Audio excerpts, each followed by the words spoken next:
Okay, if you're somehow living under a rock and don't know who this guy is, this is Gianni Infantino, the current president of FIFA, the organization that runs football. He took over in 2016 after the corruption scandal that took down Sepp Blatter. He was previously the UEFA Secretary General, where he was known for expanding competitions like the Champions League. I don't know why he loves expanding shit, but anyway. First off, let's talk about the World Cup. First thing, he decided to expand the tournament, which means we're going from 32 teams to 48, starting with the 2026 World Cup, which will be held in America, Canada, and Mexico. The whole America thing is a bit of a problem on its own. How do you see the World Cup playing out with the tensions you have with Canada and Mexico? Oh, I think it's going to make it more exciting. Tension's a good thing. Even for the World Cup? Yeah, I think so. I think it makes it much more exciting. But that's not really the main topic here. That means we're jumping from 64 games to a whopping 104 games. The tournament's gonna drag forever, making us sit through a bunch of deadbeat matches, and all of this obviously just for the cash. It's all about stacking that paper. More teams, more games, more TV deals, more ticket sales. It's a business move, plain and simple. They don't care about the quality of the game no more. That's getting pushed aside while they cashes in big time.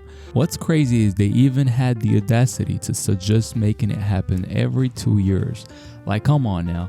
More isn't always better. The World Cup holds its value because it's rare, it's special, and only comes around every 4 years.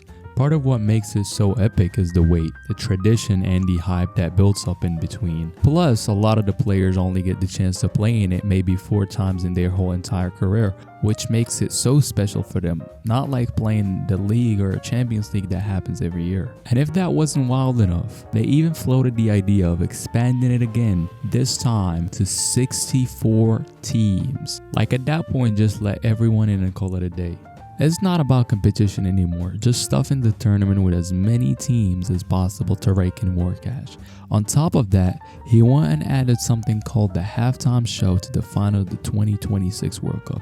If you're not familiar with it, the halftime show is basically a big entertainment act during the break, kind of like what they do at the Super Bowl. The thing is, the players gotta sit around and wait for a whole 30 minutes. And nobody wants to rest for that long. It messes with their rhythm and means that they need longer warm-ups just to get going again. Look at last year's Copa America. They added just 10 extra minutes to halftime and everyone hated it, especially the coaches. Now imagine doubling that. Not only that, but imagine your country losing 1-0 and you're forced to sit there and watch some shitty ass rapper perform. Like, bro, who asked for this? The last thing players and fans want to do in that moment is sit through some random concert. But hey, as long as it makes the money, right? Someone really needs to sack this bald fraud before this shit gets even worse.